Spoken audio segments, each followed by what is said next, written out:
In this video, I'm gonna be breaking down these specific methods and strategies that I use to go from selling people's discarded items to running a business that does over $1 million a year in revenue. If you're new to the channel, my name's Warner Fields from Fields of Profit. I'm a full-time 7-figure Amazon seller, but it definitely wasn't always that way. In fact, I started my Amazon business with a little over $1,000 in cash, and I started my Amazon business right before I went into college after doing the classic Google search where I was like, how do I make money online? Landed on a couple things, tried eBay dropshipping, but eventually I landed on selling used books on Amazon. And the vast majority of those books that I did sell, I either picked up from the thrift store, or I just picked up directly from people for free. And then I used the money that I made doing that to grow it into another very similar Amazon business, which of course I'm going to be breaking down. But if you're brand new to selling on Amazon and you want to get plugged into a community of over 30,000 Amazon sellers, I have a completely free Discord server linked directly beneath me. There's a ton of free information in there. Would love to see you in there, but let's go ahead and jump into the video.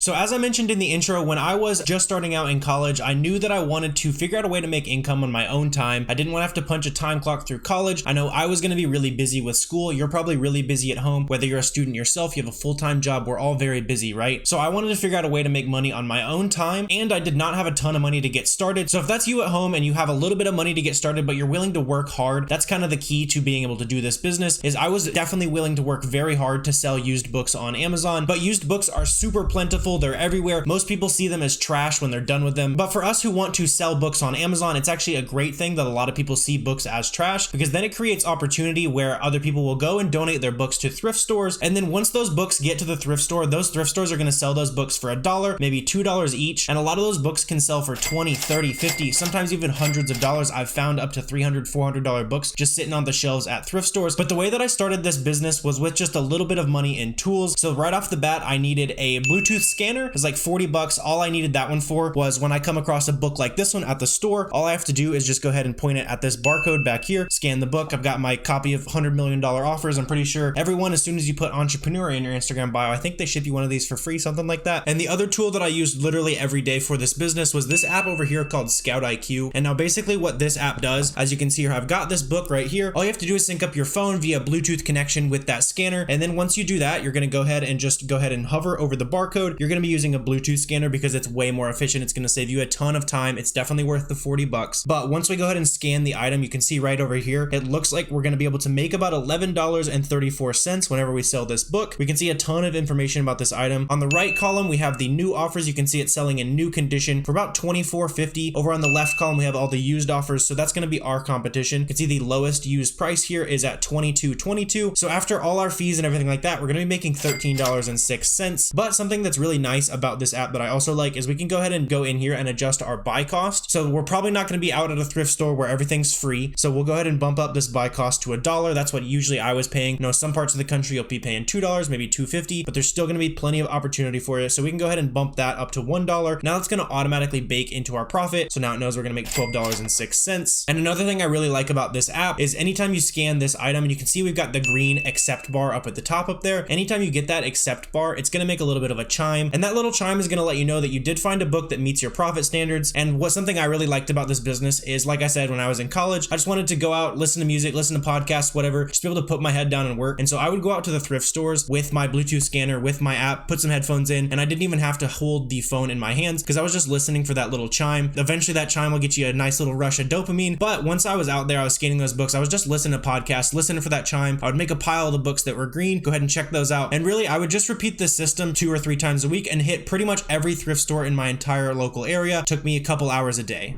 So just for the sake of time in this video, I'm not going to be able to dive into every topic in detail. It would just be way too long. So I'll just kind of summarize the next couple steps of this process. After you go out to the thrift stores, you're scanning those books on the shelves, you're finding those profitable opportunities, you're getting those big return on investments because, you know, we're buying those books for $1, $2, and then we can make $5, $10 profit per unit. And that's the reason I really liked selling books, especially since I didn't have a lot of money when I was first starting out. There's plenty of businesses you can start, but a lot of them are going to need significant capital. And what I do now on Amazon, which is what I'm going to talk about here in a little bit, how I was able to build my business to such big revenue numbers actually takes a lot of capital. Even if you're starting small, it's going to take a lot more capital in terms of inventory. So with the business models that I do now, I'm typically getting about a 35 to 50% return on investment, meaning every time I spend $1, I'm going to make 35 to 50 cents in profit. But with used books, your minimum return on investment is usually like 100, 200%, which means every time you spend $1, you could make $10. And the trade-off for that is that you're spending a lot more time, which is fine. If you're starting out, you don't have a lot of money, you're willing to hustle for it. Trading your time for that money is actually one of the best decisions you can make. I know everyone says don't trade your time for money, but if you don't have money, you have no choice. So for me, selling used books was an awesome vehicle to be able to choose when I wanted to leverage that time, turn it into more money. And I've since been able to use that money on a much larger scale business because I was willing to put in that hard work. And just to summarize the rest of the book selling process, after you do go ahead and go out to the thrift stores, you've got a big pile of books sitting at home. What you're going to want to do next is send those books into Amazon FBA. And what Amazon FBA is, if you're not familiar, basically it's a program that allows us to ship books into Amazon's warehouse. And then at Amazon's warehouse, we're going to be able to get prime shipping on that item. We're going to be able to get the items from us to the customers in 2 days. So that helps the customers get their items really fast. And it also saves us the effort of having to ship out each individual book ourselves, which is massive as you're trying to scale a business, because now with Amazon FBA, all you have to worry about is sending in more profitable inventory. You don't have to worry about optimizing your shipping systems, all that kind of stuff. Your only job is to feed the beast, get as much inventory into Amazon as possible. And then after you ship in those items to Amazon FBA, there's going to be a little bit of work that you're going to need to do on the back end, mostly in terms of pricing your items. You're just going to want to monitor the listings that you are on, make sure your pricing is competitive, but there are tools that can help you with monitoring your pricing. They're called repricers. Specifically, I use a tool called BeCool, which monitors the prices on my items. I can set very custom tailored rules. And basically what that repricer is going to do is it's going to check every 10 to 15 minutes. It's going to say, all right, you're priced at $20 right now. Your competition is priced at $18 right now. And on any items you're selling, you're going to set a minimum and maximum price. So if I was okay with selling that item for $15 in this case, that program would go ahead and automatically change my price to $18. I told it I was okay with selling it for $18. So it's going to lower my price and make sure that next time there's a buyer in there who wants to pay $18 for it, I'm going to be the one who sells it and not that other guy. But the business model of selling used books on Amazon is really not that hard at all. Again, it just takes hard work. And so I did this business model for close to 2 years. I do still sell a very tiny amount of books, but the reason I'm no longer actively trying to seek out new books to sell on Amazon is simply it just becomes way too hard to spend the amount of money that I'm trying to spend on my business, because in an inventory-based business, the speed at which you grow is going to be pretty much directly correlated to the amount of money you're able to spend on good inventory, of course. So for my personal Amazon business now, my goal is to spend about $3,000 a day minimum. And if I was doing that with used books still, I'd have to be out of the store scanning until I found 3,000 books in a single day. Just doesn't make a lot of sense from an economic standpoint. So I don't do a ton of selling used books anymore. But for those of you who are sitting at home, you don't have a ton of capital to get started, it's an amazing way to build up capital. It absolutely changed my life. But after selling used books for about 18 months, close to 2 years, I was able to sell close to $100,000 in both of those years. Profit margins in used books are about 30 to 35%. And so I had built up a decent amount of capital, especially being 19 or 20 at the time, still in college. And so with that capital that I had built up, I knew that it was time to expand into a business model where I was able to spend more money, like we've already talked about. And for me, this business model was online arbitrage.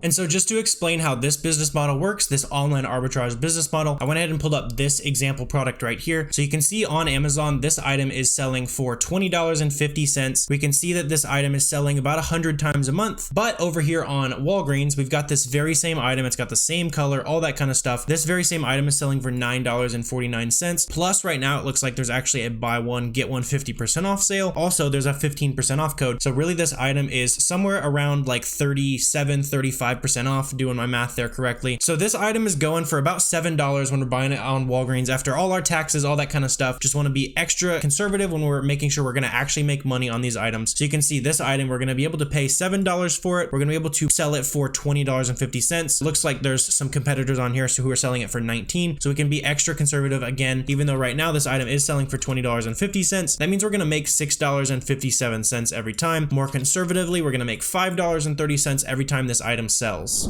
And this business model is the vast majority of sales that I'm generating in my Amazon store now. I'm selling over $100,000 a month worth of products like that, just random lipstick, random shoes, random toys, all that kind of stuff. There's a ton of opportunities out there where we can find items much cheaper on other websites and sell those on Amazon. So this process is very, very similar to selling used books. Pretty much the only difference is the way in which you're going to be sourcing inventory. And so if you're someone who's sitting at home and selling used books doesn't work for you, you've already got the capital built up for used books, or you just want to know what's next after you do sell used books, I want to go ahead and dive into the computer once again and show you a very specific actionable strategy that you can take and go start an online arbitrage business.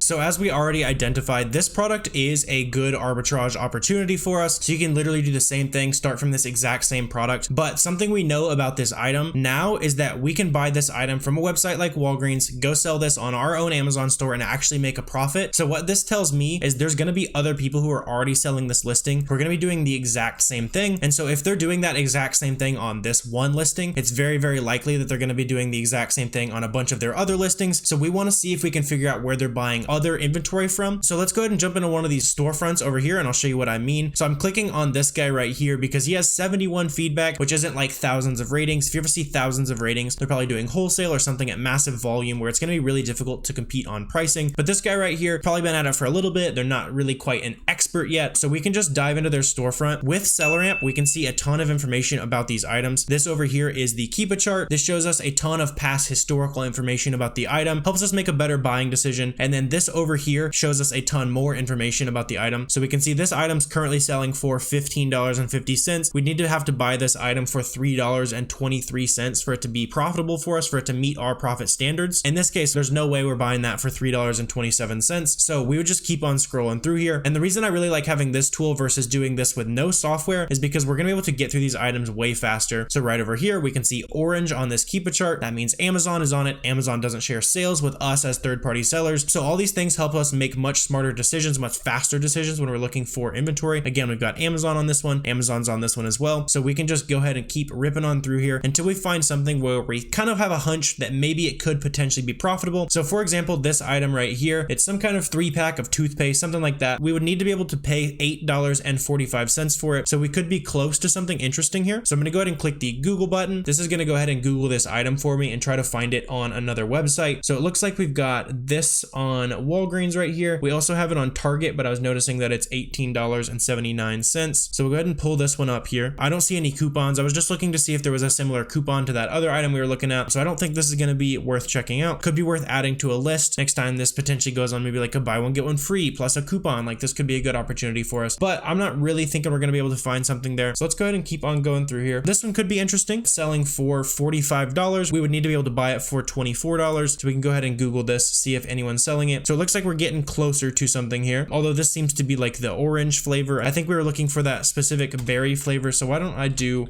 this? I'll go ahead and add berry to our search term and see if we can get it in stock anywhere. Seems like this product might be kind of hard to find. Again, could be another item that we could add to a list. Maybe check it on each website, you know, once a week, once a day if you're really intense about it, and see whenever this item would come back into stock. Seems like it'd be a pretty good profit opportunity for us. So we can keep on, like literally this sourcing method is probably going to take you some time to learn, but this might be the sourcing method that I still use the most even today as a 7-figure Amazon seller. There's plenty of other fancier ways you can do it, but this keep a SellerAmp strategy works well for me. There's a couple other things I try as well. I'm just trying to click through here, see if I can find a real quick example of something potentially worth selling. As you can see here, we're getting a little bit closer. This item right here is selling for $9.97, and then over on Amazon, it's selling for $18. So we're getting a little bit closer. We could punch this into our fee calculator, see how we're looking here, open up SellerAmp. We also want to check out the Keep a chart. It looks like it's very consistently selling for $18.29 over here on the buy box. We are going to be paying $9.97 for it, as we saw on Walmart.com. So this item is really close. Like we're 15% ROI. You can see already right away that we could probably make money on this. It's just not enough profit, especially if you're a brand new seller. Like 15% ROI is just way too low. But you can just literally do this sourcing method. Keep clicking through here on all these products. Like we'll keep looking through here for another quick second, but literally this is what I do all the time. We might have an opportunity right here. So this is another example. These drink lids selling for 21 bucks. Is that the same product as they are on Amazon? 500 count drink lids selling for 60 bucks. Looks like they're out of stock on Sam's Club right now, but here you go. Here's another opportunity. Like this one's actually a really good opportunity. If we're paying 22 bucks for it, we're making $15.05 profit after everything. We'd also want to check the shipping costs on something like this. It looks like it's £4. So the fee calculator within SellerAmp will go ahead and bake in some shipping costs. So in this case, it's baking in $1.10. About 30 cents per pound is pretty standard. This item's on a little bit on the bigger side, so I might kind of double that. Maybe add an extra $1 or $2 for shipping there. But even if we do that and it's $24 total, we're still making 13 bucks profit, 55% ROI. Item selling 360 times a month. Now all we need them to do is just come back into stock on this listing. And we could also poke around to a bunch of different websites, see if anyone else would potentially have this item. But literally this sourcing strategy is how myself and my team find items just like this when we're able to buy it from Walgreens, make a pretty good profit, sell it almost 100 times a month. You know, we're going to be sharing some sales here. So realistically, we'd sell this item maybe 20 times a month, maybe 30 times a month, really depending on how competitive the other sellers here are. But if you did want to go ahead and jump in and give this sourcing method a try, there's going to be a link down below for a 2-week free trial plus a discount on SellerAmp. I think it makes the tool like $8 for the first 6 weeks. Legitimately would not want to run my Amazon business without this tool. So go ahead and check that out if you're interested in getting started with SellerAmp.